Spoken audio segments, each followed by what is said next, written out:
Hi, greetings. I tend to say Kabun Ka. Is that correct? No, wrong. That was Sawadee Ka. I'm sorry. This is very embarrassing because my father's best friend is Thai. My sister-in-law is Taiwanese, but she grew up in Bangkok all her life. So I do have links to Thailand. Yes. My name is Dr. Hao. It's my English. Am I talking too fast? Is it okay? I'm very thankful that Napa here to help me to translate. And unfortunately, or fortunately, you will have me for the whole of the next 1 3/4 days. Alright? So let me introduce what we're going to do today. It's so nice to hear from your vice rector of your university how involved she is in promoting palliative care. And I am so thankful to see all of you here. The fact that you all came down shows how much you want to learn about the needs of our elderly patients. Like Singapore, Thailand has an aging population. This is something that we know throughout the world. And we need to know how to respond to the needs of these patients who are older. They may not only have dementia, they may have heart failure, they may have kidney failure, they may have various kinds of cancers, so we need to know how to respond to them. So, do we need a translation for that so far? You okay? Yeah, I'm really excited to be here. So, this is what we call, I like to be amongst the audience. I don't like to stand up there. It makes me, and I would welcome, this is because it's a workshop. So I would like you all to speak up. You know, I'm very happy to hear your comments because I want to learn from how you practice in Thailand. I've been very blessed to have Thai colleagues in Singapore, and I know all of you to work terribly hard, much harder than Singaporeans sometimes. Your patients are also very different. Thai patients are very strong, very quiet, and they hardly complain. Singaporeans complain a lot. Yes. May I translate a little bit? สรุปตั้งแต่ต้นเนี่ยอาจารย์ก็พูดว่าขอบคุณรองผู้ช่วยฝ่ายวิจัยที่มาเปิดแล้วก็ขอบคุณทุกท่านที่มาร่วมงานสิ่งที่ต้องการแปลคืออาจารย์เขาบอกว่าเขาชอบที่จะเดินเข้าไปอยู่ในหมู่ของผู้ฟังและเขายินดีที่จะได้ยินข้อคิดเห็นหรือคำถามหรืออะไรก็ตามแต่จากผู้ร่วมประชุมเขาต้องการเรียนรู้จากพวกเราด้วยนะคะเพื่อให้พวกเรารู้สึกอิสระที่จะตั้งคำถามถ้าภาษาเป็นสิ่งกีดขวางก็ถามเป็นไทยจะพยายามทำหน้าที่ตรงนี้แทนได้นะคะ Yes. So let's go through what we're going to do in the next 1.5 days. Okay. So what we will be doing, unfortunately, you will notice that. So what we are going to do is to really try to identify the needs of the patients suffering with dementia and other kinds of illnesses in the case studies today. We'll be looking at how we manage the symptoms in patients suffering with this illness. Because in patients with dementia, we're looking at the end stage. We're looking at patients who cannot speak for themselves. How many of us here actually look after patients suffering with dementia? May I see a show of hands? How many of us? Well, there's a lot of us, right? It's a challenge already looking after patients who are at the end of their lives. It's so emotionally difficult. It's so emotionally hearing what they're going through, right? It's harder when our patients can't tell us. Then they need you and me to help to stand up for them and to speak up for them. So that's why I hope to be able to share with you today what we've learned, how to speak up for our patients. Okay, เราจะคุยเรื่องคนไข้ที่เป็นดิเมนเชียนะคะทีนี้อาจารย์เขาก็พูดว่าเวลาเราดูคนไข้ระยะท้ายในบริบท PaLLintive care มันก็ยากอยู่แล้วแล้วทีนี้ถ้าคนไข้เนี่ยเป็นดิเมนเชียด้วยเป็นสมองเสื่อมนี่ยิ่งยากหนักเข้าไปอีกเพราะว่าเขาไม่สามารถสื่อสารเขาไม่สามารถพูดความต้องการของเขาได้ที่อาจารย์เขาหวังว่าหลังจากเราเรียนรู้กันแล้วเนี่ยเราคุณและเขาทุกคนในห้องนี้จะช่วยกันพูดเพื่อคนไข้ So we also will talk about continuity of care. How do we provide care that moves from the hospital into the home? moves from the hospital into your community hospital, or even from the hospital into a nursing home. You all don't have many nursing homes in Thailand, right? You all look after your elderly at home, right? Yeah, so in Singapore it's a challenge.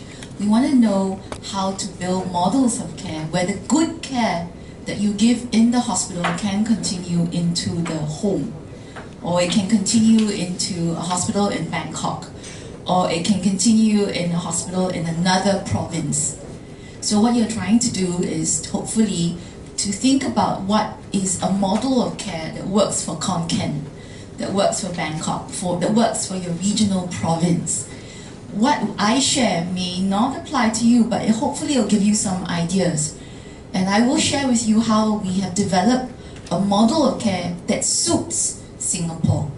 โอเคอาจารย์ต้องการจะพูดอีกเรื่องหนึ่งก็คือเรื่องการให้ continue การให้การดูแลต่อเนื่องจะทำยังไงให้การดูแลนั้นเนี่ยจากโรงพยาบาลไปที่บ้านได้จากโรงพยาบาลไปที่โรงพยาบาลชุมชนจากโรงพยาบาลขอนแก่นไปที่กรุงเทพหรือจากที่ไหนก็ตามแต่จะทำให้เกิดความต่อเนื่องนี้ได้ยังไงสิ่งที่อาจารย์เขาจะมาแลกเปลี่ยนเรียนรู้กับเราเนี่ยมันอาจจะไม่เหมาะกับบริบทของเราแต่น่าจะให้แนวคิดอะไรเราบางอย่างเพียงขอให้พวกเราเนี่ยดูบริบทของเราตั้งแล้วดูซิว่าสิ่งที่ได้เรียนรู้เนี่ยจะเอาไปทำให้เกิดรูปแบบของการดูแลต่อเนื่องได้อย่างไร Thank you. And we'll also talk about how do you encourage your colleagues to call you for help, what we call prognostication. So prognostication is difficult in cancer, right? It's worse in non-cancer. โอเคแล้วก็อีกอันนึงอาจารย์พยายามที่จะถ่ายทอดให้พวกเรารับรู้ว่าเราจะมีหนทางให้เพื่อนร่วมงานของเราเนี่ยขอความช่วยเหลือเราได้อย่างไรคือตอนนี้เขาอาจจะไม่ได้เรียกใช้เราเพราะว่าเขาไม่รู้หรืออะไรก็แล้วแต่หรือมันมีเทคนิคอะไรที่เราจะทำให้เขานึกถึงเราเวลาเขามีปัญหา Yeah. I work in Tan Tock Seng Hospital. It's a public hospital. Last year we saw 2,000 new patients in palliative care. 2,000. But only 18% were for non-cancer. And that's a bit strange because we know that the patients in Thailand, patients in Singapore, what is the biggest cause of death in Thailand? ตายอันดับหนึ่งคือ What's the biggest cause? Everything. Accident. Oh, accident. Oops. Yeah, accident. The trajectory is. ถ้าเผื่อยกเว้นจาก accident อะไรฮะ Besides accidents. CVS cardiovascular Correct. Heart disease. How many patients get referred to you for heart failure? เราได้คนไข้ No, right? Same. In Tan Tock Seng, I don't see them. They're dying mysteriously. ก็ตายอย่างลึกลับนะเลยไม่มาถึงเรา So let me share with you after this how difficult it is also to really tell your patients and their families with advanced dementia that this is a terminal illness too, okay? We'll talk about how to discuss this difficult issue of dying. You know, it is emotionally difficult for families and for patients to hear it. It's also difficult for us. You are all a very select group. You know, people who choose palliative medicine, I was told a long time ago, are very rare. You know, they need to be supported. Yeah.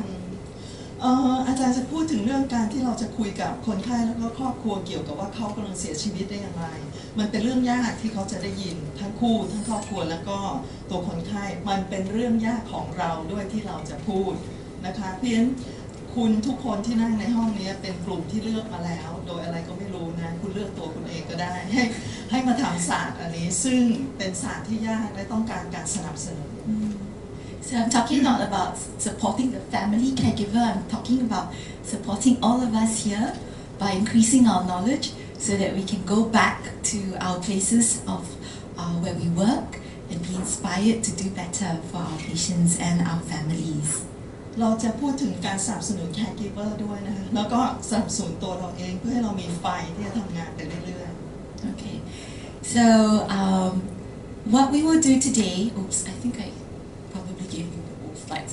So what we will do today is that we will talk about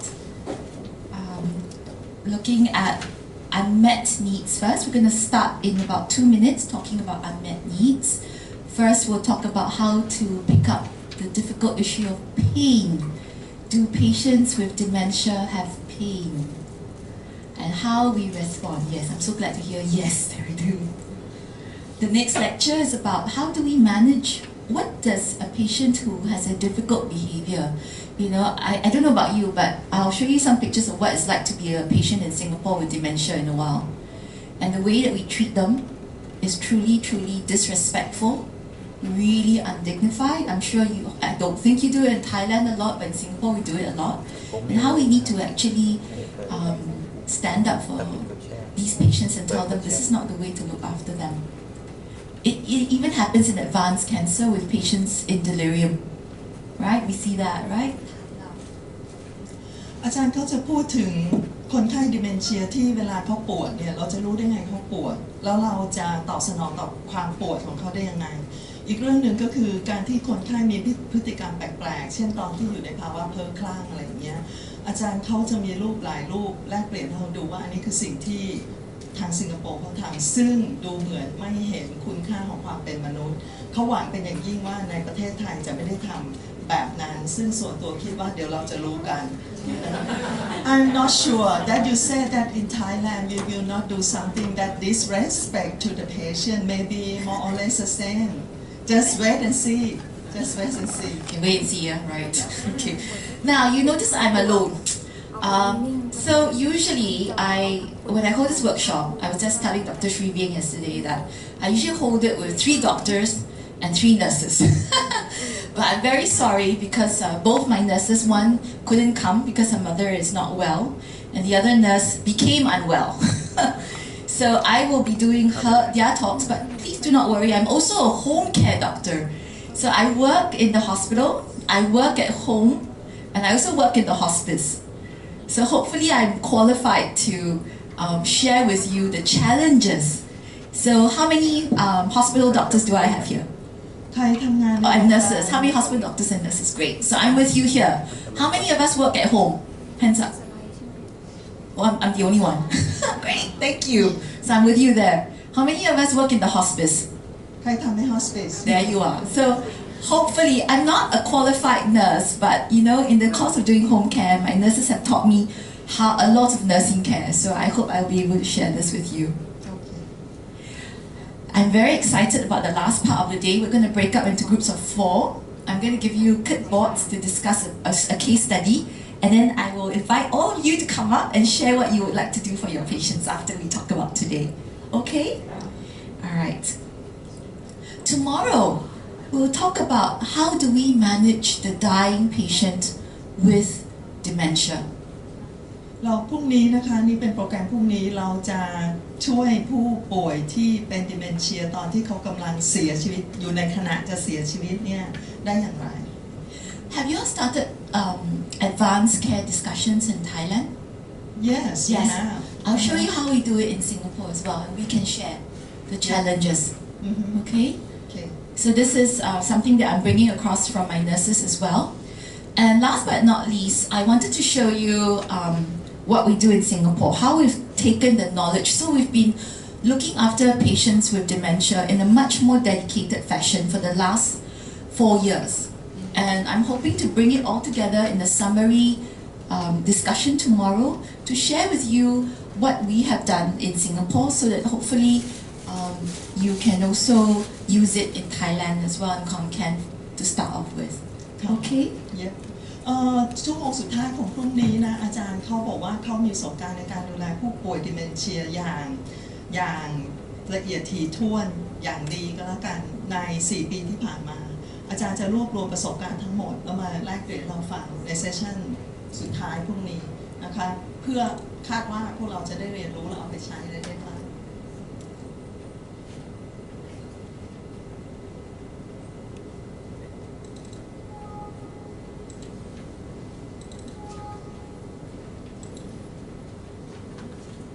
It won't come on. You put in this. Yeah, we'll reload it. Okay, because. Sorry, do you all want to stand up and stretch for 1 minute while I reload the slides? ขึ้นยืดเส้นยืดสายในระหว่างอาจารย์เข้าหาไฟล์มาลงนะคะเพราะว่ามันไม่ได้มี network connection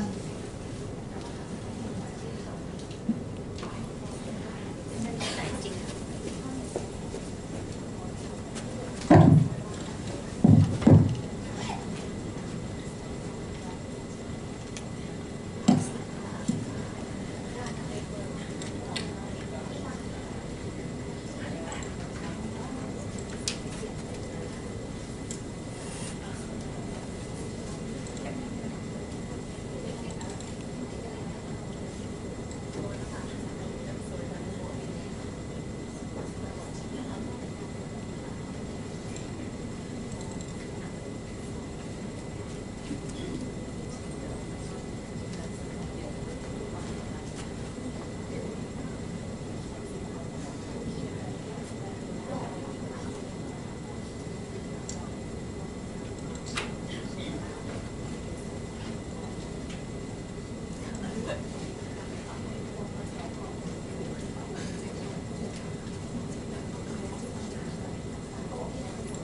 No, this is not it. This is just the slides.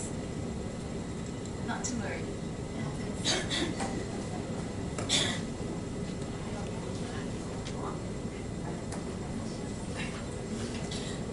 Okay, shall we get started? But before I get started, I forgot to introduce myself. So, my name is Dr. Ham. I am actually a geriatrician by training. So I started my initial training in looking after the elderly. And then I subsequently went on to do palliative medicine in Singapore. So I work in Tan Tock Seng. We're one of the biggest public hospitals in Singapore. And I'm currently the executive director of the new, oops, I took the wrong one. So, of the Palliative Care Center for Excellence in Research and Education. So we've just actually developed a new center where we try to bring together education and research. So in palliative care, we feel that it's not only important to teach, but it's also important to do research so that we can really use what we've learned to tell the world what we can do better and what we need to improve on. Okay? อาจารย์เขาแบ็กกราวด์เป็นหมอสูงอายุนะคะตอนแรกแล้วหลังจากนั้นเนี่ยค่อยมาสนใจทำ PaLLitive อาจารย์ทำงานอยู่ในโรงพยาบาลรัฐนะคะชื่อ Tan Tock Seng right your hospital Yes, yes. เป็นโรงพยาบาลรัฐที่ใหญ่ในสิงคโปร์แล้วก็อาจารย์ยกไว้เรื่องสอนอาจารย์ก็ยังทำเรื่อง research ปัจจุบันเป็นผู้อำนวยการอะไรสักอย่างนะซึ่งอาจารย์เขาไม่ได้ขึ้นตรงนี้เพราะฉะนั้นงานวิจัยเป็นเรื่องสำคัญที่เราจะแลกเปลี่ยนกับคนทั้งโลกให้รู้ว่าเรากำลังทำอะไรอยู่แล้วเรามีเป้าว่าเราจะทำอะไรให้ดีขึ้นในอนาคตเพื่อนพวกเราห้ามละเลยเรื่องงานวิจัย I tell them that they have to think about the research. Think about research. Do research. Don't think about it. Do it. Okay, do it. Okay. So dementia. Now dementia is, I think, for many of us, not only a professional subject. For many of us, it's also very personal. It's a condition that is affecting many of our older patients. The older they grow, what is the single biggest risk factor for dementia? อะไรเป็นความเสี่ยง Fantastic, aging. So you know, aging, you know, it's a terrible disease, as one of my patients told me. So age is the single biggest risk factor. What is the average age of the individual in Thailand? 80. Ours is 85. Wow. Yeah. For men, they die earlier, 80. I think the women who die later, 85, we nag them to death. You know. But this is how well we are aging. And as we grow older, there is a chance of developing dementia. And I will share that risk in Thailand as well as in Singapore. So dementia is really a term that we apply to the signs and symptoms associated with a chronic disease in the brain, a chronic neurodegenerative disease. And it not only affects your memories, it not only affects our patient's ability to recall, but as the disease progresses, it really affects the ability to look after oneself and eventually the ability to even perform the most basic care I've looked after patients, right, who have been leaders in the country of Singapore. You know, these were people who really changed the course of Singapore history. Now, some of them can't even change their own clothes.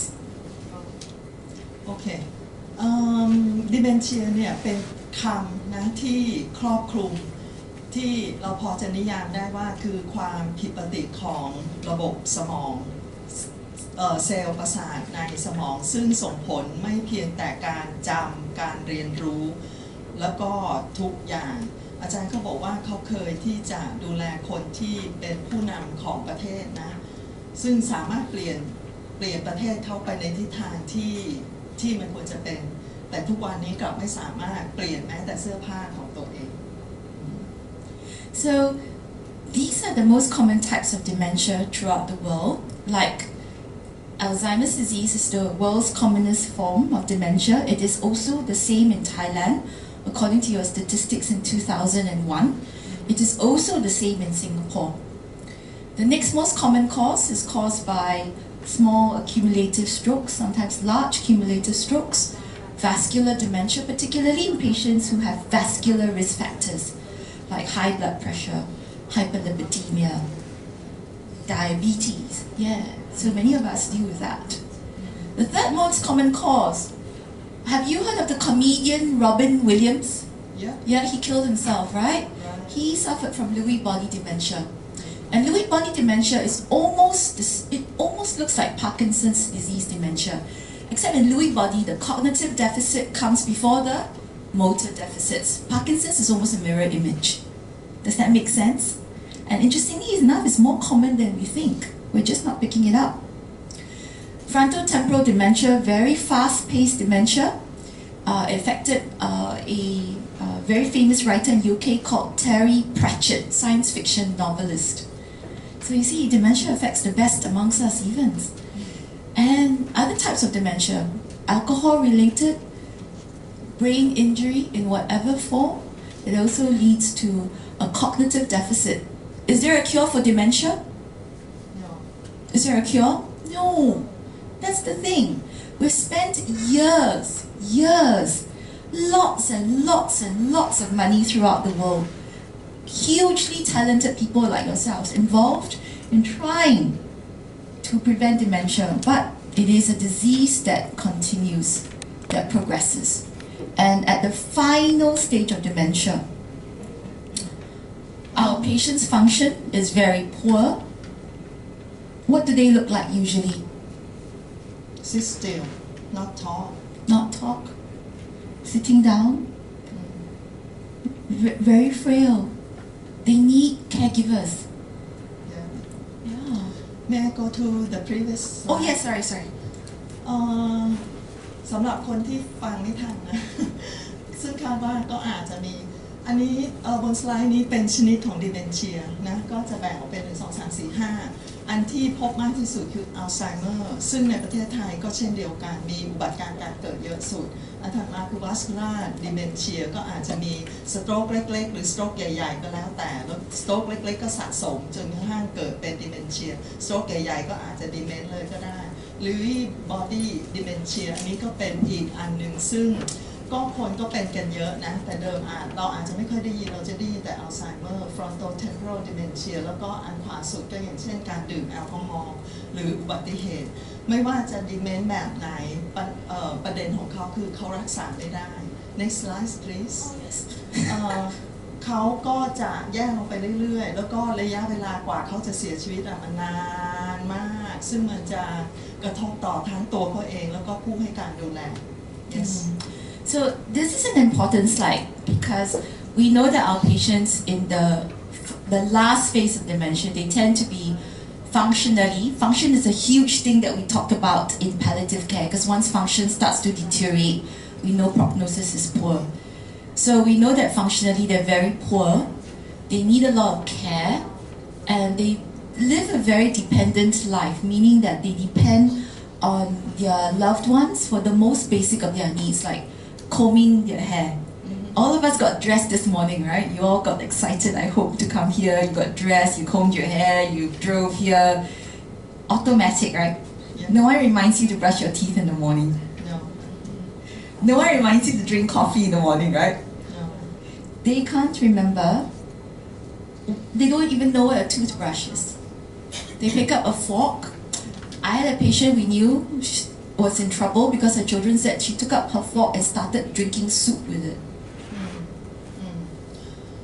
สไลด์นี้สำคัญในแง่ที่ว่าอาจารย์จะชี้ให้เห็นว่าสิ่งที่เกิดขึ้นเนี่ยก็คือเรื่องการทำงานคือเขาไม่สามารถทำอะไรได้ก็คือแทนด้วยคำว่าฟังก์ชันแล้วเราก็จะเห็นว่ามันจะค่อยๆลงไปแล้วก็เขาจะใช้ชีวิตแบบที่ต้องพึ่งพาคนอื่นเขาไม่สามารถที่จะอยู่โดยอิสระเขาไม่รู้แม้กระทั่งว่าแปรงฟันต้องทำยังไงหรืออาจจะหยิบซ่อมมาเพื่อที่จะดื่มน้ำซุปแทนที่จะใช้ช้อนอะไรอย่างเงี้ยเพียงอันนี้ก็เป็นภาวะที่มันจะเกิดขึ้น So my question here is, are these patients suffering? Are these, okay, I hear yeses. We are convinced that they are suffering, but what about our colleagues who are not palliative care? What about our colleagues who do not have the same eyes and heart as you? How do we ensure that they get the care that they need, not only from you, but from the rest of the healthcare community? What you need to do is to evangelize that need for them. อาจารย์เขาบอกว่าพวกเราในห้องถามพวกเราแล้วก็มีคนตอบไปแล้วว่าคุณคิดว่าคนไข้ที่เป็นอันนี้เขาต้องการความช่วยเหลือใช่ไหมก็มีคนตอบว่าใช่อาจารย์บอกว่าปัญหาคือเพื่อนร่วมงานที่เป็นกลุ่มสาธารณสุขกับพวกเราเขารู้ไหมว่าคนไข้เหล่านี้ต้องการความช่วยเหลือมันมีเพียงกลุ่มที่ถูกเลือกเท่านั้นที่สนใจ palliative care ที่จะรับรู้ตระหนักรู้ถึงสิ่งนี้เราจะทำยังไงให้คนอื่นรับรู้ด้วย Thank you. Now this is a very interesting slide that was actually put up in a white paper about palliative care and dementia in 2014. I have put it up as reading material for all of you. You probably have a very huge stack of reading material, which is to take your time with it. It's a very good paper. So basically, we spend a lot of money trying to prevent dementia. I'm all for it. I don't want to develop dementia. So I want to know, I'm really supportive of my colleagues who are trying to prevent it. We also have spent a lot of money trying to understand how to slow down. When patients get dementia, we want to understand how to slow it down. But if you all go back today, and you all go back and look at the research in advanced dementia, it is so different. It's so much less. It's so disproportionate. We have a lot of understanding about prevention. We have a lot of understanding trying to modify early and moderate dementia. But in advanced dementia, when it's severe, when it's moderately severe, when they have passed on and they are caregivers, there's very little knowledge of what they need. How do we respond to their need? And how do we care for them and their caregivers? Very, very lopsided. สไลด์นี้นะอาจารย์เขาบอกว่าได้ให้เป็นเปเปอร์ให้ทุกคนอ่านแล้วก็หวังว่าจะอ่านแต่ไม่เป็นไรที่ยังไม่ได้อ่านค่อยๆอ่านนะสไลด์นี้อาจารย์เขาต้องการสื่อสารว่าเราทุ่มเงินมหาศาลเพื่อที่จะไปศึกษาว่าเราจะป้องกันการเกิดดิเมนเชียได้ยังไงทุ่มเงินมหาศาลว่าถ้าเกิดดิเมนเชียแล้วจะชะลอไม่ให้เดินหน้าไปเร็วเนี่ยได้อย่างไรเรามีข้อมูลพวกนั้นอยู่บ้างแต่ถ้าเมื่อไหร่เข้าสู่ moderate หรือ severe dementia เนี่ยเราไม่ค่อยมีความรู้ตรงนี้ว่าเราจะทำยังไงได้บ้างนะคะ For dementia, we want our patients, in spite of the cognitive problem, besides the function, to live well, right? We always want our patients to live well, even if they have end-stage cancer, or even when they have end-stage non-cancer, right? That's our mission, to live well, right? And it means living well even when you have severe dementia. Okay? So what is then? What can we do? Can we apply palliative care to dementia? Yes. Yes. She's not my interpreter only. She answers all my questions too. อาจารย์เขาบอกว่าเป้าประสงค์ของพวกเราที่ทำงาน palliative care เนี่ยเราต้องการคนไข้ของเราเนี่ยอยู่อย่างดีคือมีคุณภาพชีวิตที่ดีไม่ว่าเขาจะเป็นโรคอะไรก็ตามแต่ ซึ่งไม่เว้น dementia แล้วโดยเฉพาะอย่างยิ่งใน severe dementia เนี่ยซึ่งมันมีสิ่งท้าทายมากมายแต่เราก็ยังต้องการให้เขาอยู่อย่างดีคือมีคุณภาพชีวิตที่ดีแล้วเราจะทำได้อย่างไร So this is, I feel as if I'm teaching palliative care to a group of people who themselves know more about palliative care than me. But for me, it always helps to remind me why I'm doing this job. You know, it's almost coming back to my basics to remind me that palliative care is really trying to improve the quality of life. And we doctors, I'm speaking as a doctor, sometimes we doctors make the quality of life so much worse for my patients. I don't even want to tell you what I used to do as a junior doctor, you know. So I think that sometimes we doctors, my nurses, they're very sweet. So we are trying to maintain and even improve the quality of life for these patients with dementia. And how do we do this? We do this by trying to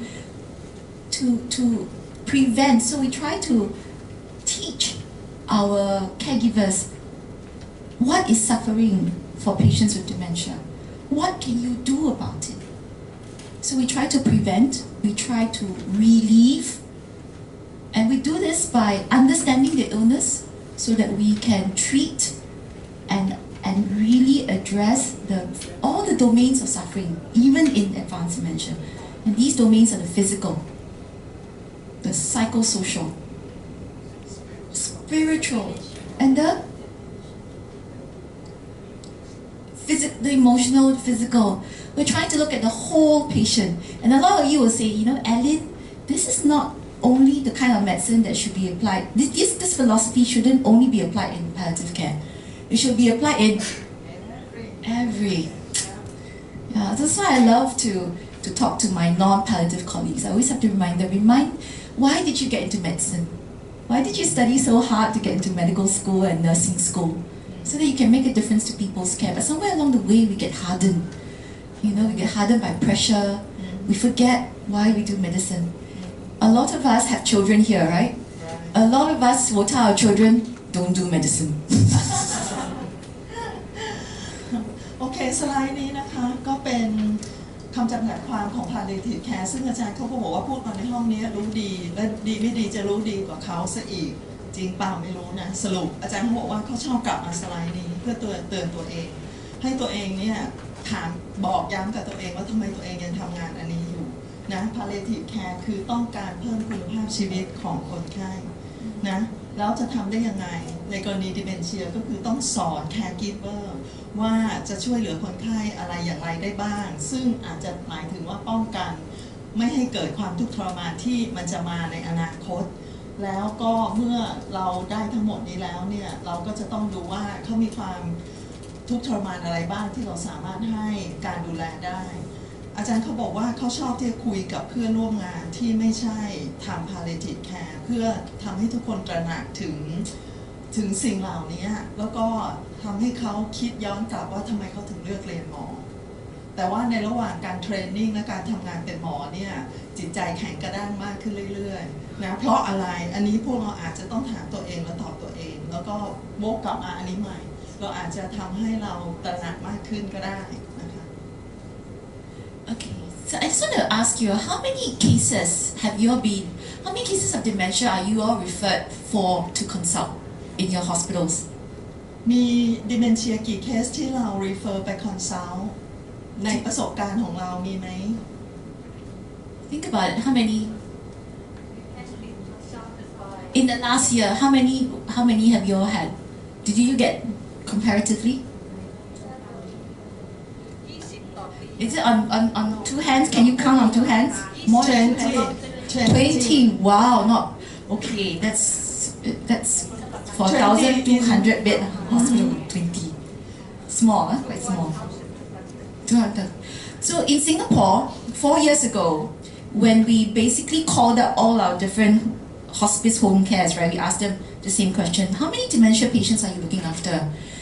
In Hospice Care Association, the largest, we look after about 1,000 patients a month. Less than 2.5% had dementia alone. Very small. When you ask them about dementia, they said, One of my friends from another home care took 2 months to get back to me. He was so embarrassed. He was telling me, "Oh, Ellie, I'm so sorry. I think it's less than 2% of the whole year." Prior to actually going around and talking to people and say, "Give me your patients with dementia.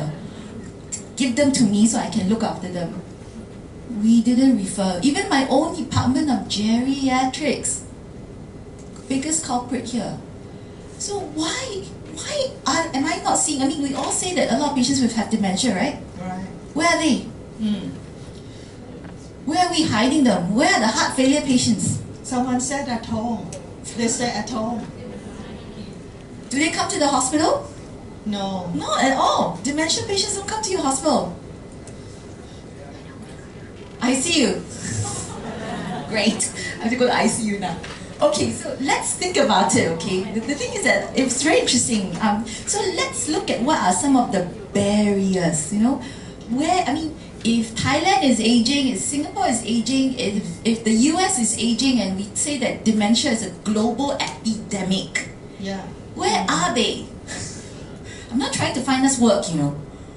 I'm trying to find us people whom we can really care for. Alright?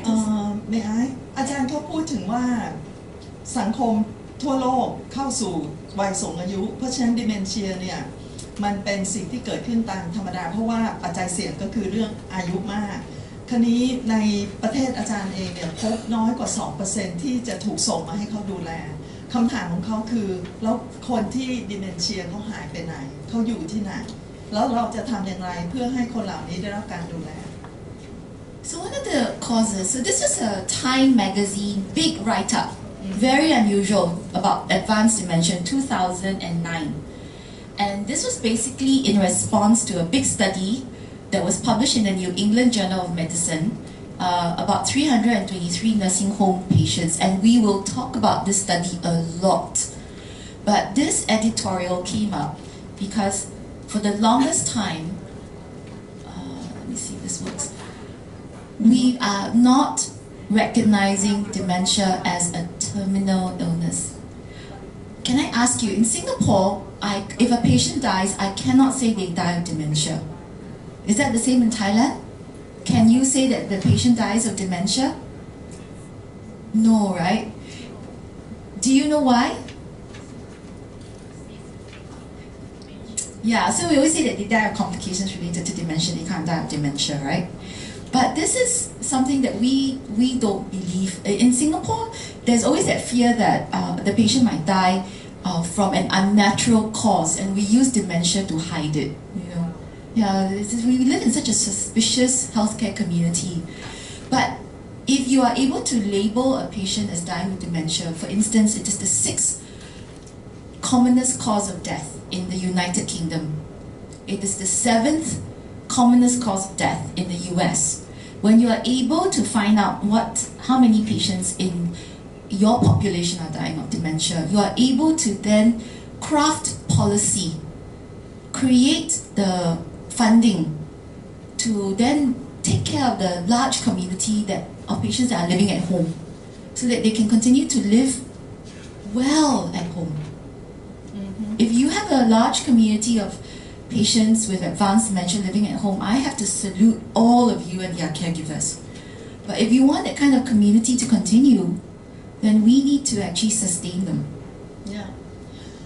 อาจารย์เขาพูดถึงว่า dementia เนี่ยจริงๆปัญหาเดียวกันกับบ้านเขากับบ้านเราเพราะมีคนตอบไปแล้วก็คือว่าเมื่อคนไข้ dementia เสียชีวิตเราไม่สามารถเขียนในใบมรณบัตรว่าเขาเสียชีวิตด้วยสมองเสื่อมเรามักจะเขียนว่าเขาเสียชีวิตด้วยอาการอะไรก็ตามแต่ซึ่งอาจจะเป็นผลจากสมองเสื่อมเพียงก็เลยทำให้มันไม่มีการลงว่ามีอุบัติการเสียชีวิตเนื่องจากสมองเสื่อมเนี่ยกี่มากน้อยซึ่งในบางประเทศเนี่ยเขาสามารถทำอย่างนั้นยกตัวอย่างเช่นในสหรัฐเนี่ยการตายด้วย dementia เนี่ยเป็นอันดับที่6ใน UK เป็นอันดับที่6ใน US เนี่ยเป็นอันดับที่7เพราะฉะนั้นถ้าในเอเชียหรือในประเทศไทยถ้าเราลองทำวิจัยตัวเองมองว่าต้องเป็นวิจัยนะแล้วลองทำอันนี้ออกมาหากเราได้ตัวเลขที่มันเป็นกอบเป็นกำมากพอเนี่ยมันอาจจะเป็นตัวไปผลักดันให้เกิดนโยบายของการดูแล dementia ว่ามันมีอุบัติการเป็นเยอะนะแล้วก็เสียชีวิตจากอันนี้เยอะมันไม่ใช่เสียชีวิตด้วยโรคอื่น So this editorial went on to say that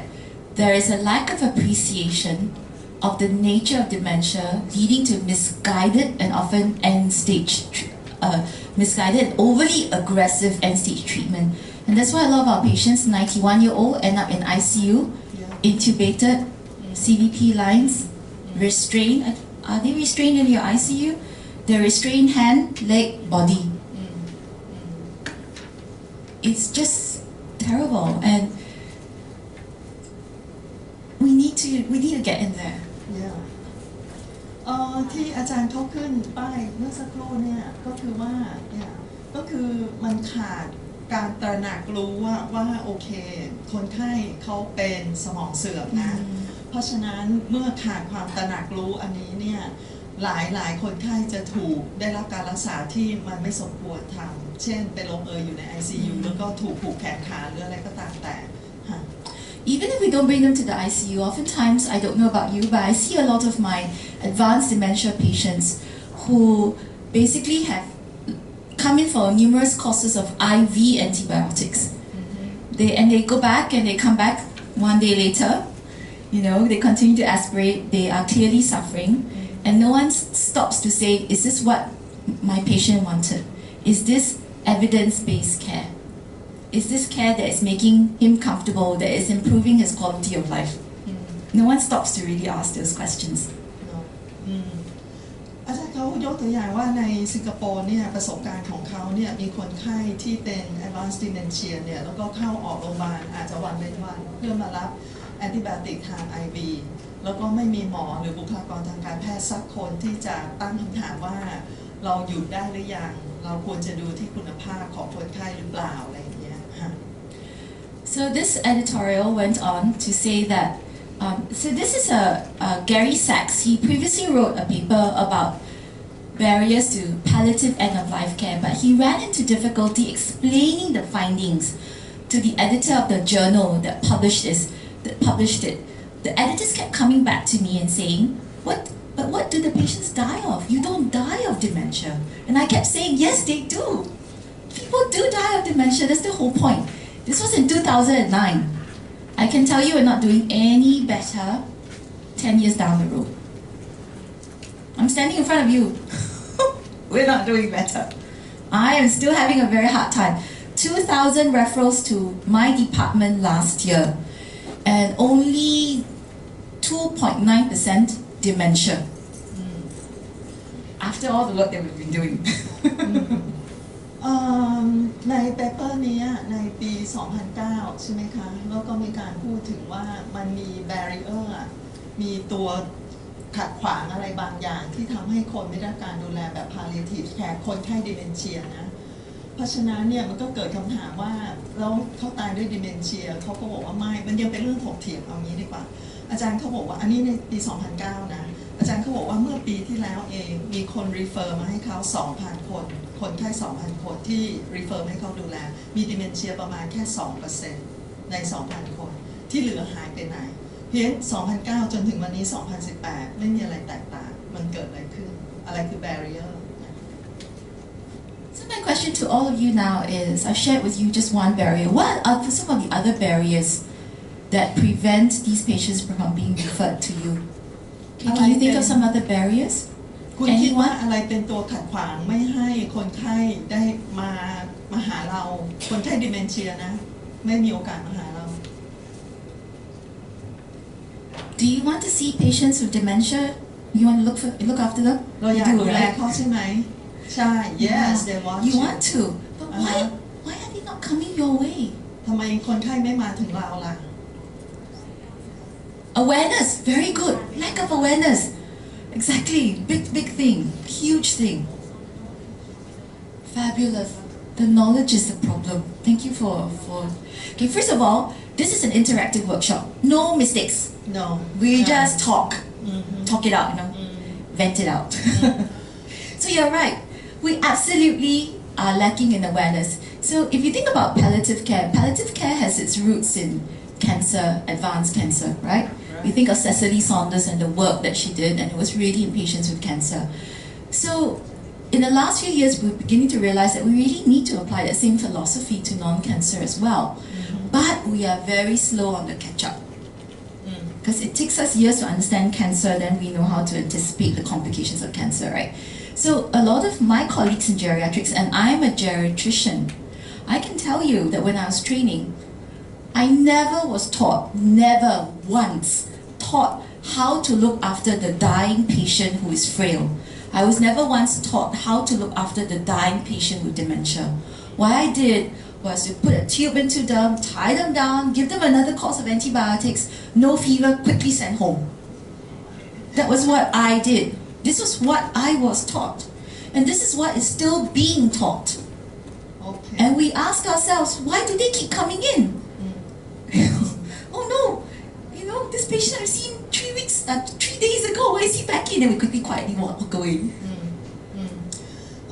อาจารย์เขาถามว่าอะไรคืออุปสรรคbarrier อะไรคืออุปสรรคที่ทำให้คนไข้ไม่ได้รับการดูแลหรือไม่มาถึงมือเรา น้ำทิพย์เขาก็ตอบว่าเป็นเพราะว่าการขาดความตระหนักรู้และก็ความรู้นะคะก็เลยทำให้คนไข้ไม่ได้รับการดูแลทีนี้อาจารย์เขาก็พูดถึงว่าเขาเป็นเป็นเจเรติเชียนตอนเขาเรียนเขาไม่เคยถูกสอนนะว่าจะต้องทำเรื่องเหล่านี้อย่างไรซึ่งเขาก็คิดว่ามันอาจจะถึงเวลาที่เราจะต้องมีการเปลี่ยนแปลงแล้วก็เขาก็แลกเปลี่ยนว่าประสบการณ์ของเขาเนี่ยบ่อยครั้งที่เขาอยู่ตรงฉุกเฉินมั้งหรืออะไรเนี่ยคนไข้คนนี้มาแล้วเขาก็รีบจัดการให้ถ้ามีไข้ก็ให้ยาแล้วก็ให้กลับไป3 วันมาอีกแล้วแกบอกถ้าหนีได้แกคงเดินหนีไปเพราะว่าไม่อยากจะอยู่ตรงนั้นน่ะเพราะว่ารู้อยู่แล้วว่ามันต้องเกิดอะไรขึ้นอะไรอย่างเงี้ย I absolutely agree. There's a lack of kwamru, is it? Is that awareness? Yeah. Kwamru. No, kwamru is knowledge. There's a huge lack of kwamru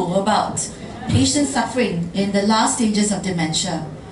I mean, what are their needs, you know? And you know, we are scientists, all of us, you know, nurse clinicians, medical clinicians. We need evidence, right? We read journals. It says do this, then we do this. You know, patients come to us bringing some sort of plant and say, "Can I eat this?" You know, Dr. Shriving, you know, let me read the papers and I'll tell you. So we really don't have a lot of papers telling us their needs because we don't have a lot of research, you know. And then we have to ask ourselves, you know, are they then receiving good care that maintains and elevates their quality of life? And I think that you all agree with me they're not. Otherwise, you all wouldn't be sitting here with me on a lovely Thursday morning. Agree. อาจารย์เขาบอกว่าสิ่งที่ช่วยเราอาจจะต้องถามคำถาม2อันนี้ว่าคนไข้ดิเมนเชียเนี่ยเขามีความต้องการอะไรคือ needs ของเขาอีกอันนึงก็คือณขณะที่เราเห็นเขาเนี่ยเขาได้รับการดูแลที่ดีพอไหมเพราะฉะนั้นอันนี้ก็อาจจะเป็นจุดตั้งต้น There's also a huge danger when we do not get enough patients referred to us with end-stage cancer. I became a better palliative physician by seeing a lot of patients, by practicing my skills. So when we are not referred these patients, our skill set starts to drop, decline. And we do not have the knowledge to match the needs of their patients. We don't have the knowledge to match the needs of the caregivers. You know, and this will really affect the care. I think that we know that in anything in life, to be really good at it, you have to work really hard at it. You know, and in the same case in dementia care, we really have to try to really increase our knowledge so that we can really look after them. อาจารย์เขาพูดว่าการที่เราไม่ได้ดูคนไข้ตอนนี้ในบริบทของดิเมนเชียนะการที่เราไม่ได้มีโอกาสดูคนไข้เนี่ยเท่ากับทำให้เราไม่ได้มีโอกาสใช้ความรู้หรือไปหาความรู้เพิ่มเติมเพราะไม่มีอะไรมาท้าทายเพียงพอเราอยู่ในสถานการณ์นี้ไปเรื่อยๆความรู้เราในเรื่องนี้ก็จะค่อยๆลดลงเพียงมันเป็นความจำเป็นนะว่าเราจะต้องมีความรู้แล้วเราก็ได้เจอคนไข้แล้วเราก็ได้ใช้แล้วเราก็จะค่อยๆโตSo we all know this slide. One of the other barriers is that, you know, we know that our patients, it's very interesting when I look after patients with dementia, when I tell their families that your mother is more sick, then they'll come back and tell me, but she looks the same. Do you get that? Because, you know, she looks the same. She's lying in bed, she's not really responding. Are you sure she's dying, Dr. Ham? She looks the same.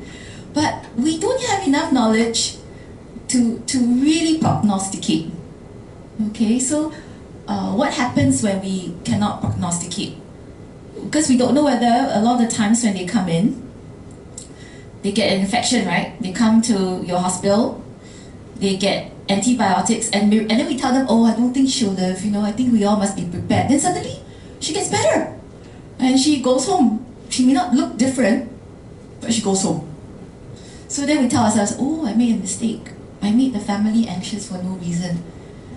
So what happens to us? We don't say anything next time, because I could be wrong. And then sometimes some of our patients come in and bloop, they look okay, then he's not in the bed the next day because he's gone to heaven. So it's very hard, it confuses us. So it's like, oh dear, how am I supposed to talk about dying in patients who are so unpredictable? I mean, wow, they can do this, they can come in, get sick, boop, and I see them one day and the next day they call me up and the family says, oh, she's gone to be with the Lord.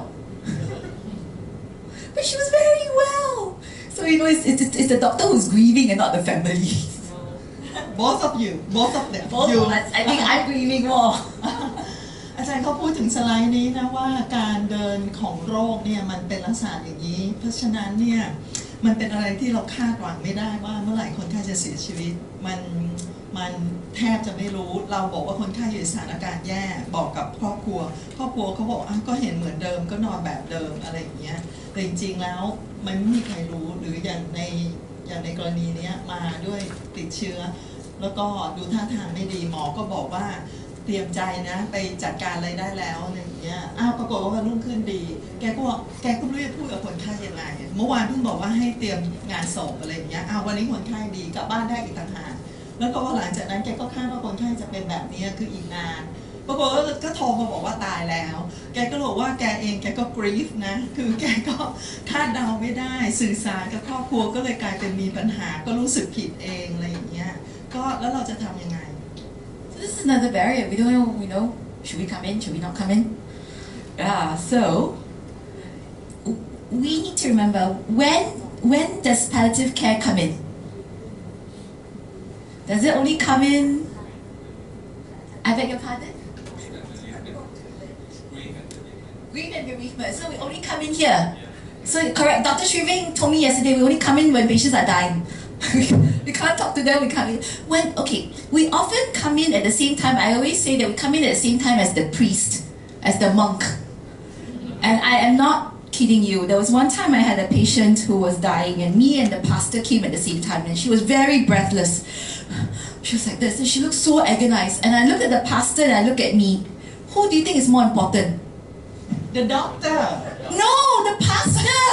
I was like, okay, Reverend, you go ahead. So he calmed her down, and when I came back in, I just needed to hold her, and she passed away 15 minutes later.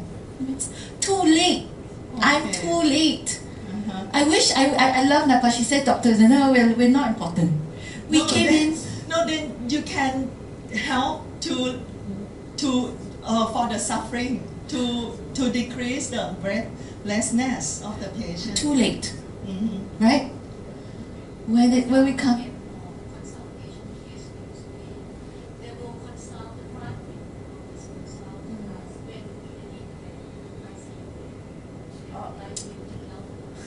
Clear the bed, right?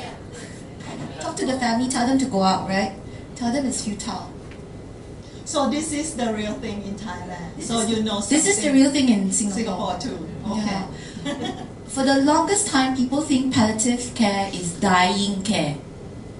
Okay. That means that, right, Dr. Srivian, we only come in here, right? Patients dying, then we come in. No, but we try to change, right? We have to change. Yeah. We need to remind people, and that's why, even though I've done this for years and years, I'm getting more tired.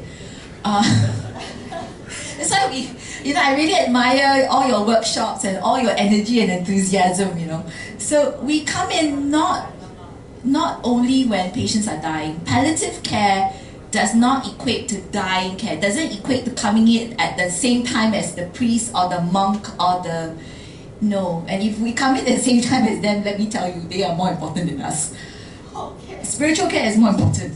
So we don't come in only when they're dying. We come in when the disease is, we know that there's no cure, right? But some of you will argue that and say, you know, Ellen, dementia.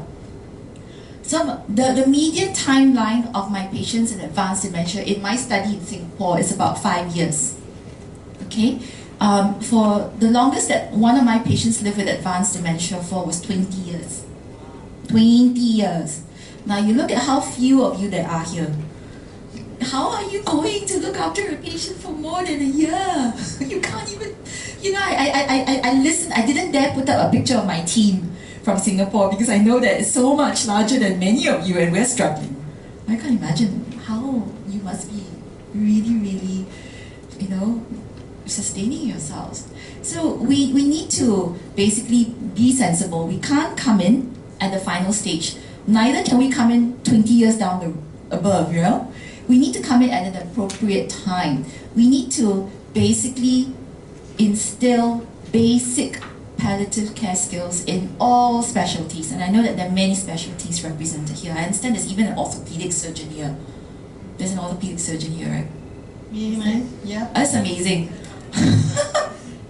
You would think that the surgeons are the most, you know, okay, let's get in and let's do it and let's move out. Don't talk so much.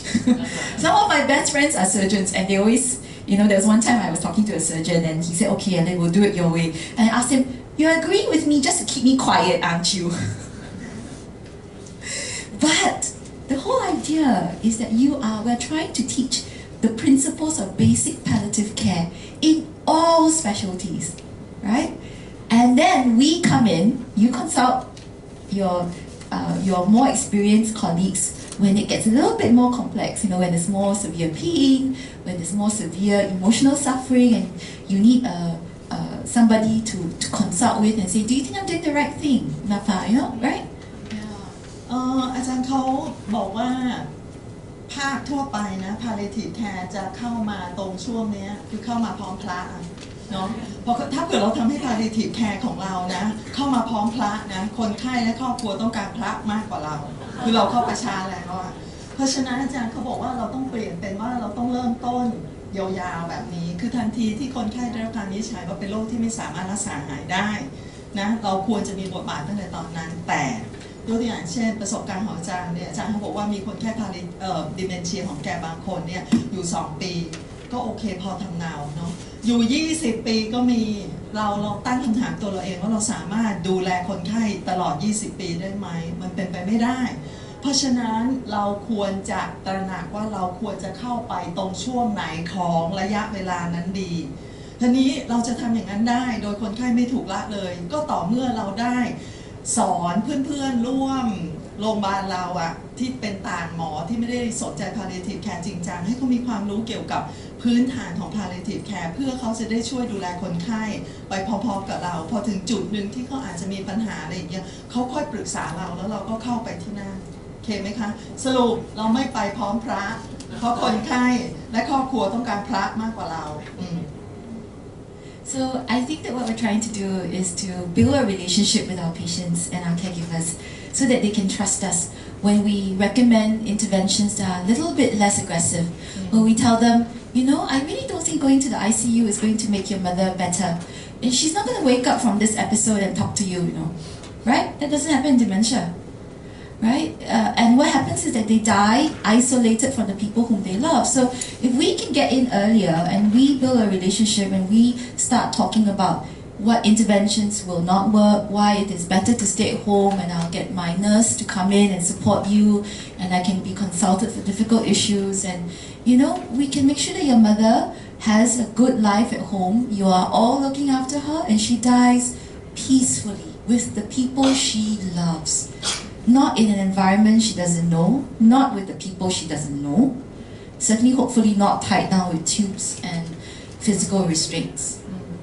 อาจารย์เขาบอกว่าการที่เราเข้าไปดูแลคนไข้ตั้งแต่ต้นเนี่ยเป็นโอกาสให้เราเนี่ยได้สร้างความสัมพันธ์ที่ดีกับครอบครัวเพียงเมื่อเราสามารถสร้างความสัมพันธ์ที่ดีกับครอบครัวเนี่ยการให้คำแนะนำของเราเนี่ยครอบครัวจะฟังแต่ถ้าเผื่อเราเข้าไปช้าเนี่ยเราหมดโอกาสการสร้างความสัมพันธ์อันนี้เพียงเราพูดอะไรก็ตามแต่คุณเป็นคนแปลกหน้ามันจะไม่ได้รับความเชื่อพอเป็นอย่างนั้นเนี่ยเราแนะนำอะไรเขาก็จะไม่โอเคเช่นบอกว่าไม่มีประโยชน์หรอกที่ให้คุณแม่คุณไปเข้า ICU เพราะมันไม่ทำให้อะไรดีขึ้นมันอาจจะทำให้อะไร แย่ลงอะไรอย่างเงี้ยการดูแลที่บ้านมันน่าจะดีกว่าเพราะนู่นนี่นั่นก็สาธยายไปถ้าเราไม่มีความสัมพันธ์ที่ดีเขาไม่ได้ยินแต่ถ้าเรามีความสัมพันธ์ที่ดีเขาก็อาจจะรับไปพิจารณาแล้วก็ผลที่สุดก็อาจจะไปในทิศทางที่มันควรจะเป็นสำหรับคนไข้นะคะ Thank you.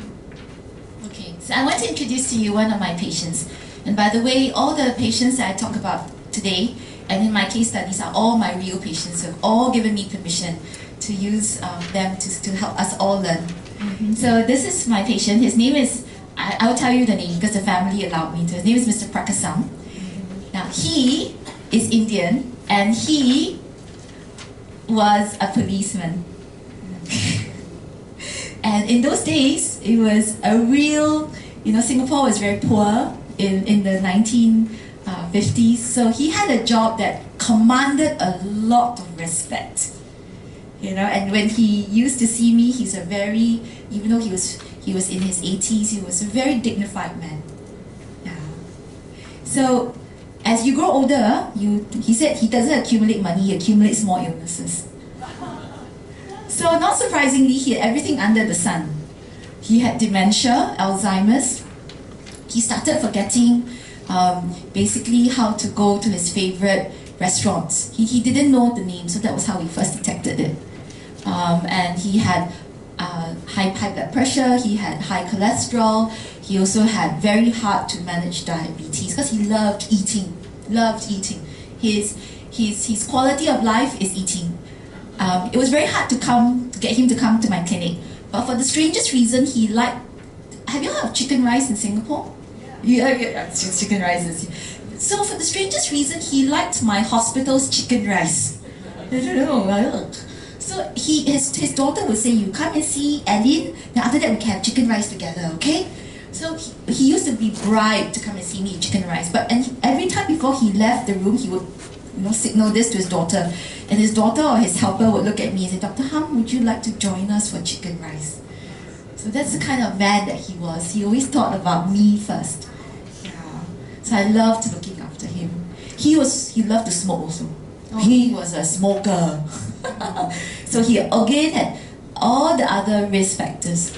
And it was very funny talking to him because he doesn't like to wear hearing aids. He doesn't want anyone to know he can't hear. So I used to yell at him so much so that my colleagues next door say, oh, you're seeing Mr. Prakasam, aren't you? The whole unit would hear. Okay. คนไข้ทุกคนของอาจารย์ที่จะมาสอนที่นี่เนี่ยได้รับการอนุญาตจากคนไข้ว่าสามารถที่จะเอามาสอนได้แล้วก็เปิดเผยตัวตนได้ด้วยซ้ำมิสเตอร์พีหรือพักกะซัมถ้าเผื่อฟังไม่ผิดนะเขาอายุ 82 เป็นคนอินเดียแล้วก็เป็นผู้บังคับการสมัยก่อนเนี่ยเขาสิงคโปร์ก็จนแต่เขาก็แบบกลายเป็นลำดับต้นๆในการบังคับตำรวจนะเขาไม่ค่อยได้มีเงินเก็บมากมายแต่เขาตลอดชีวิตการทำงานสิ่งที่เขาได้คือเขาสะสมโรคต่างๆอยู่ในตัวเยอะแยะเขาเป็นคนชอบกินเขาเลยเป็นเบาหวานแล้วเขาก็ชอบสูบบุหรี่ชอบหลายอย่างอันนี้คือโรคที่มีอยู่ในตัวเขาไม่ชอบมาหาหมอเพราะว่าเขาไม่อยากให้คนเขาไม่อยากคือเขาเป็นคนเข้มแข็งอะเขารู้สึกว่ามันเขามีศักดิ์ศรีแต่เขามาเพราะเขาถูกติดสินบนโดยลูกนะว่าถ้าเผื่อมาเนี่ยจะพาไปกินข้าวมันไก่ที่โรงพยาบาลเพราะว่าเขาชอบข้าวมันไก่ของโรงพยาบาลเพราะฉะนั้นเขาก็ไม่ยอมใส่ที่ช่วยฟังด้วยเพราะเขาไม่อยากให้คนเห็นว่าเขาพิการคือหลายอย่างอะในตัวเขาแล้วเขาก็ยังคงมาพบดร.ฮัมนะคะ yes Okay, so he started functionally declining. Initially, he would try to hold on to the door of my room, and then he would walk against the wall. Then he used the cane. Eventually, he didn't like the cane, but he had to use it. And then he started having to use the frame. You can see that the progression he spoke less as well. Finally came in the wheelchair. มิสเตอร์พีเนี่ยเขามีการทำงานของร่างกายเนี่ยน้อยลงไปเรื่อยๆเช่นการเดินเนี่ยเดิมเป็นคนไม่ยอมใช้อุปกรณ์ช่วยเพราะว่าฉันเป็นตำรวจเก่าอะไรอย่างเงี้ยก็เวลามาหาหมอก็เกาะอะไรไปเรื่อยหรือเอาตัวถูกับผนังเดินไปเรื่อยๆ แต่พอตอนหลังมันทำไม่ได้ก็เริ่มใช้ไม้เท้าแล้วก็เริ่มใช้เฟรมวอล์กเกอร์แล้วก็สุดท้ายก็ลงเอยด้วยแบบนี้แล้วเขาก็พูดน้อยลงเรื่อยๆ Do you have patients who you see declining like that? The function just goes down. You see that in your advanced cancer as well, right? And even in your advanced non-cancer too, right? So the functional decline is a really bad sign. เมื่อไหร่มี functional decline นี่เป็นสัญญาณที่แย่ So let's talk about how do you stage, how do you know that your patients with dementia are severe? เราจะรู้ได้ไงว่าคนไข้ dementia ของเราเนี่ยกำลังแย่ละสถานการณ์รุนแรง Beautiful. I couldn't have said it better. So a lot of people have also thought as well, and they thought, let's look at the function. So for cancer, let's just go through it, okay? Because our elderly patients have all this, right? Sometimes I have a patient who has practically everything on the list. Do you have? I'm sure, right? You do, right? So when you're a palliative care physician, you have to be the master of everything. Jack of all trades, master of everything, not master of none. เอาล่ะ This is very important in my point of view, so I would like to translate.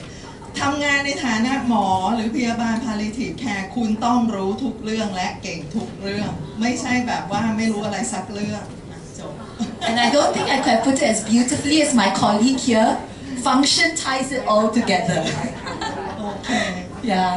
So, but if you look at cancer, besides function, is there any other classification that we use to stage how severe cancer is? Besides function? Imaging, yeah. So you want to look at the number of sites of metastases, right? The burden of disease. Beautiful. Very good. May I? In case that someone cannot follow. คือเกี่ยวกับเรื่องฟังก์ชันเพราะว่าเห็นหน้าพวงพยอมแบบขมวดคิ้วตลอดเวลาก็เลยอยากแปล because I see one of my nurse that she always frown on her face that sorry, I get carried away. I really talk very fast, right? Yes. In Singapore also they always, plug me up.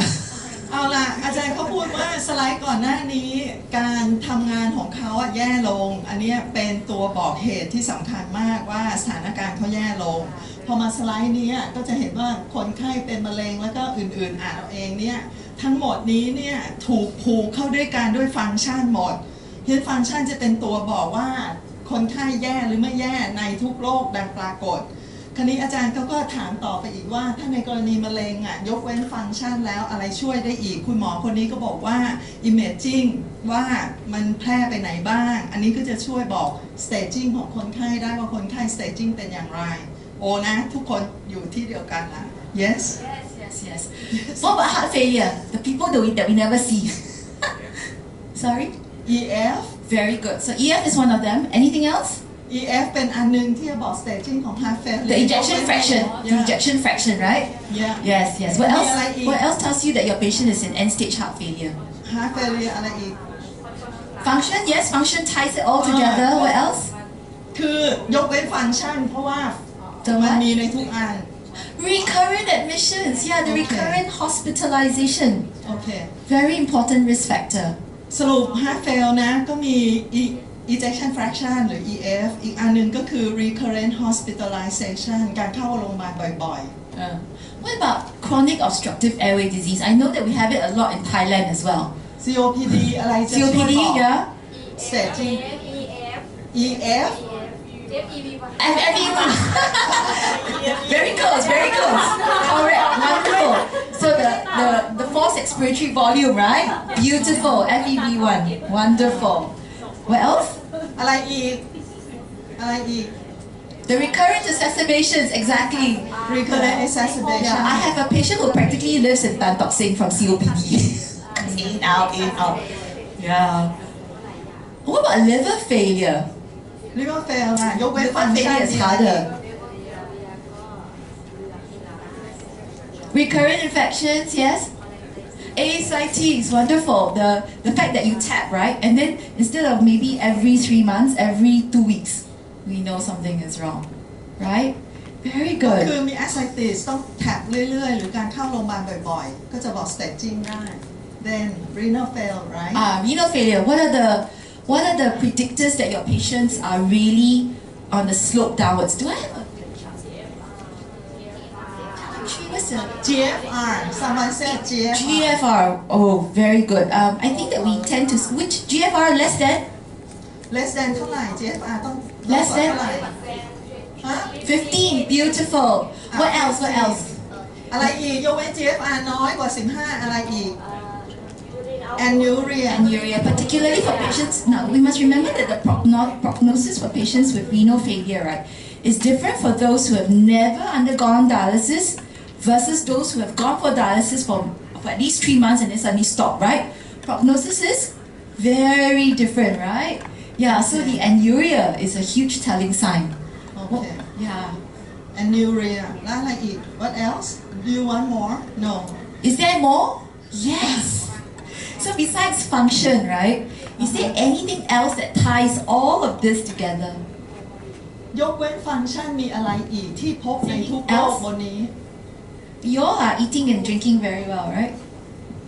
What happens at the last stage of our lives? you mean the appetite What happens to your appetite? โอเค appetite จะเป็นตัวอีกอันหนึงที่บอกว่าเขาแย่แล้ว Starts to drop, right? Have you seen patients on tube feeding? yeah You feed them very hard, right? Do they put on weight at the end of their lives? I don't know about you, but I've noticed that even I force feed them, they get thinner and thinner and thinner. They get more and more and more bed sores. So we are dealing with hypermetabolic. These are catabolic conditions. โอเค Okay, so besides function and all the disease-specific characteristics that tells you that patients are not doing well, you know, decreased energy levels, eating poorly, eating less, you know, so you find ways, small meals, eat more often, find the things that they like to eat, make it a little easier to swallow. It doesn't seem to help them to go on weight, no right? So we know that things may not be going as well as we had all hoped for. โอเค อันหนึ่งที่จะบอกว่าคนไข้แย่แล้วเนี่ยก็คือเรื่องการกินเขาก็จะกินน้อยลงไปเรื่อยๆไม่อยากอาหารหรือกินได้น้อยก็ตามแต่อาจารย์เขาบอกว่ามีคนไข้ที่ใส่ทิวบแล้วก็ให้อาหารทางหลอดทางสายเนี่ยเราให้เยอะขึ้นแต่เขากลับผอมลง เพราะกำลังมีภาวะไฮเปอร์แคทาบอลิกซินโดรมคือสลายมากกว่าการสร้างเพราะฉะนั้นสิ่งเหล่านี้จะเป็นตัวบอกเราว่าคนไข้อยู่ในระยะแย่แล้ว So I wanted to go through with you very quickly because I know time is, you should have tea now. But I wanted to show you what, in order to, remember how I cannot find my patients with dementia in the ward? You can't, right? So the problem is that we, nurses and doctors, right, we need to be able to use a simple tool at the patient's bedside to tell us this patient needs my care. This patient needs to be referred to all of you. I need to tell my fellow geriatricians, you know, why are you not referring to me? So I need a simple bedside tool to tell me this patient staging is advanced dementia. So this is what we call the fast staging. It's not how fast you get to dementia, okay? No. All right, this is the functional assessment function as assessment staging ST of dementia. Okay, so it goes, there's 7 grades, and don't worry, all you need to remember is 6 and 7 is your most, so I think all of us are at number 1, normal and young. yeah Yes, right, we're yes. all number 1. yes But just remember 6 and 7 is in the advanced stages, okay? Napa, I'll give a much more precise slide. So this is a much bigger one, okay? So it shows you that when you are 1, you are a normal adult with no difficulty. So that's all of us here. 2 is the slightly normal older adult who's slightly forgetful. Totally me. Sometimes I forget things. But I can remember it and then retrieve myself. But 3 is when it starts to be pathological, where your memory loss is persistent and affects your activity. So a lot of people tell me, but memory loss is a normal sign of aging. It is not normal when it affects your ability to carry out an independent life. ไหมคนไข้ดิเมนเชียถูกส่งมาให้อาจารย์เขาดูแลน้อยเพราะอะไรอาจารย์ก็อาจจะเนื่องมาจากว่าเพื่อนร่วมงานในโรงพยาบาลไม่มีใครรู้ว่าคนไข้คนนี้ดีเมนแล้วหรือเปล่าเพราะฉะนั้นจึงทำให้อาจารย์เขาบอกว่าเลยมีเครื่องมือนี้ขึ้นมาเครื่องมือนี้เป็นเครื่องมือประเมินคนไข้แบบง่ายๆชื่อย่อของเขาคือ FAST fast ไม่ได้แปลว่าคนไข้จะเป็นเร็วแค่ไหนนะมันย่อมาจาก Functional Assessment Staging ST นี่คือ Staging of Dementia แบ่งออกเป็น 7 เกรดเกรดที่ 1 ก็คือปกติเหมือนทุกท่านในห้องนี้หรือเปล่าไม่รู้อันที่2เนี่ยก็คือถ้าเกรด2ก็คือลืมแล้วในที่สุดจะจำได้จำกลับมาได้อีก Stage 3เนี่ยเป็น Early Dement แล้วนะคือลืมแล้วมีผลกระทบต่อชีวิตประจำวันที่เขาทำคือหมายถึงว่าเขาไม่สามารถดำรงชีวิตประจำวันโดยที่ไม่ต้องพึ่งพาใครนะอันนี้จะเป็น Stage 3 yes So 4, when you talk about executive dysfunction, means for instance very high level cerebral functioning. For instance, operating your washing machine. okay Right? I don't know about you, I find my machine quite difficult to operate. Press this and then press that and then press that, it's difficult. So executive functioning means the ability to sequence, put together a whole series of events to come to a final endpoint. So for instance, if you're going to get money out of the bank today, right? First of all, you need to get dressed. Then I need to probably get my bank card. I need to maybe take a bus down. I need to find the machine. I need to key in my PIN. I need to take out my money, take out my bank card, and do what I need to do with my money. There's a whole sequence of events, very high level of functioning, that needs to be conceptually so seamless that it comes to a final endpoint. This is what's called executive function, and it's affected in stage 4. Okay. Stage 4 นะก็คือเป็น mild dementia เนี่ยก็คือทำให้ไม่สามารถทำงานบางอย่างที่เป็นการทำงานที่เป็นขั้นตอนต่อเนื่องขั้นตอนดังกล่าวต้องต่อเนื่องโดยไม่มีรอยต้องไม่มีการขาดยกตัวอย่างเช่นเราไปตั้งเครื่องซักผ้าเราก็ต้องรู้ว่าเราต้องโหลดเครื่องซักผ้าใส่ผงแล้วก็ปิดฝาแล้วก็กดปุ่มนั้นปุ่มนี้อะไรเงี้ยตามลำดับถ้าเราสามารถทำได้ก็คือปกติถ้าเราไม่สามารถทำได้ก็คือผิดปกติก็จะเป็น mild dementia หรืออันนึงที่อาจารย์ยกตัวอย่างต้องการเบิกเงินอาจารย์ก็ต้องไปอาบน้ำแต่งตัวเอาการ์ด ATM สมมตินั่งรถบัสไปธนาคารไปหาตู้เสียบบัตรกดพินเอาเงินออกเอาการ์ดออกกลับบ้านเหล่านี้เป็น sequential เขาเรียกว่าเป็น executive ถ้าเสียก็จะเป็น executive dysfunction When you get into the more moderate stages, your most basic. So what are some basic activities of daily living? Combing hair, right? Brushing teeth, right? Showering, and even wearing the clothes that you like to wear. Yeah. So those get affected. So you can see that there is a hierarchy of decline. So much so that in the most advanced stages, even the most basic automatic things that we start out in life learning to do are gone. เมื่อไหร่มาที่ 5 เป็น moderate dementia เนี่ยใน basic activity daily life เนี่ยการมีกิจกรรมประจำวันธรรมดาเราจะไม่สามารถทำได้เราต้องการความช่วยเหลือจากคนอื่นเช่นอาบน้ำกินข้าวแต่งตัวหวีผมอะไรอย่างเงี้ยอันนี้ซ้ำนะเราต้องการความช่วยเหลือบ้างเมื่อไหร่ไปที่ 6 เนี่ยเป็น moderately severe dementia เนี่ยต้องการความช่วยเหลือมากขึ้นอีกค่ะ And at the final stage, some of our patients can hardly speak, right? They can't talk. One of my patients, the daughter asked me, "Is my father angry with me? He doesn't want to say anything to me." But that's wrong, right? Now, but because in dementia is characterized in Alzheimer's to be the inability to find the words. I mean, can you imagine what it would be like not to be able to tell someone how you feel, your needs, And this is what happens. They can't talk anymore. We've come to a stage of our brain where, in this disease, where even finding the simple words like "I want water," they cannot. I want. I something's wrong with my stomach. I don't know what's wrong. what, and we'll talk about how they express these needs in a while, okay?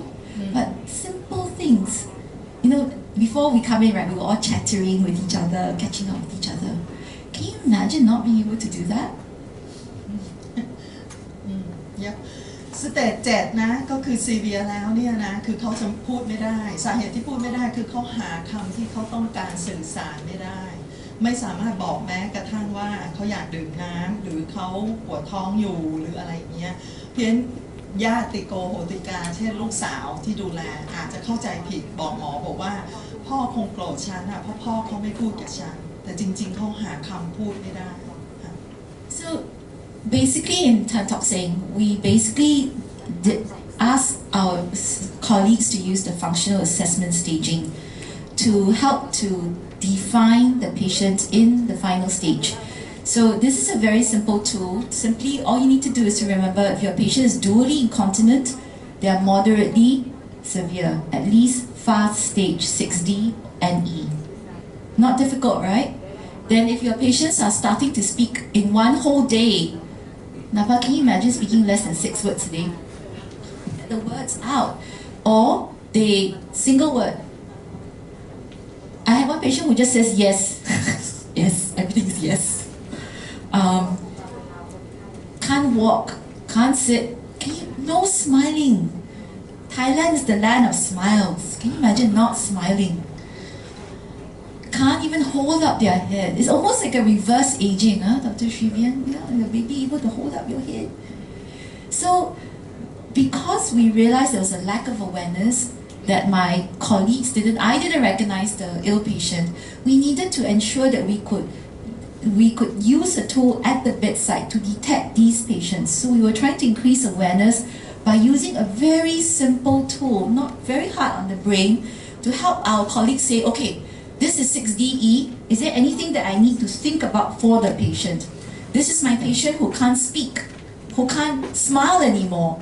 Patient is in advanced dementia. What am I doing right for her? What am I doing wrong for her?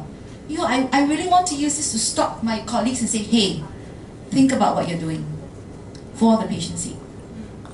สไลด์นี้ส่วนตัวคิดว่าสำคัญนะแล้วก็มัน practical มาเอาไปใช้ได้ก็คือว่ารายละเอียดอันนี้เราให้เพื่อนร่วมงานของเราที่เป็นแพทย์พยาบาลเนี่ยช่วยดูคนไข้ที่เบสไซด์ให้หน่อยคือตอนที่เขาไปลาวไปดูคนไข้เนี่ยหากคนไข้มี D กับ E นะคือไม่สามารถกั้นอุจจาระปัสสาวะได้เนี่ยแปลว่าเขาอยู่สเตจ6รายงานเราหน่อยปรึกษาเราหน่อยเราจะเข้าไปช่วยดูหรือถ้าเผื่อว่าอยู่ๆวันหนึ่งมาเขาไม่พูดเลยซักคำทั้งวันไม่ยิ้มไม่แย้มหรือแม้แต่ไม่สามารถยกศีรษะได้คือกลับเป็นเหมือนเด็กเล็กอะเด็กทารกที่ยังชันศีรษะไม่ได้อะไรอย่างเงี้ยถ้าเขาเป็นแบบนั้นแสดงว่าเขาไปอยู่ที่สเตจ7แล้วคือเดิมเนี่ยแพทย์และพยาบาลที่ไม่ได้มาฝึกเรื่องนี้หรือไม่มีความรู้เรื่องนี้ก็อาจจะไม่ทราบแบบว่าอันนี้มันเป็นตัวบอกเหตุอะแล้วก็ควรจะขอความช่วยเหลือจากเราแต่ตอนนี้ใช้อันนี้ง่ายๆเขาอาจจะทำให้เราได้เห็นคนไข้ได้มากขึ้น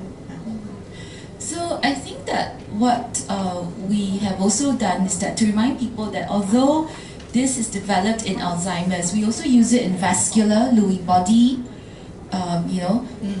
so to define the stage and be able to highlight the need to think, stop and think a bit more. ไอ้ตรงแถวyou mean that in the 1 till 4 grade we also apply in the Lewy so this is the same staging that we use in all patients. Okay. Yeah. Some of us might use what we call you might read some papers that say that we use the clinical dementia rating CDR.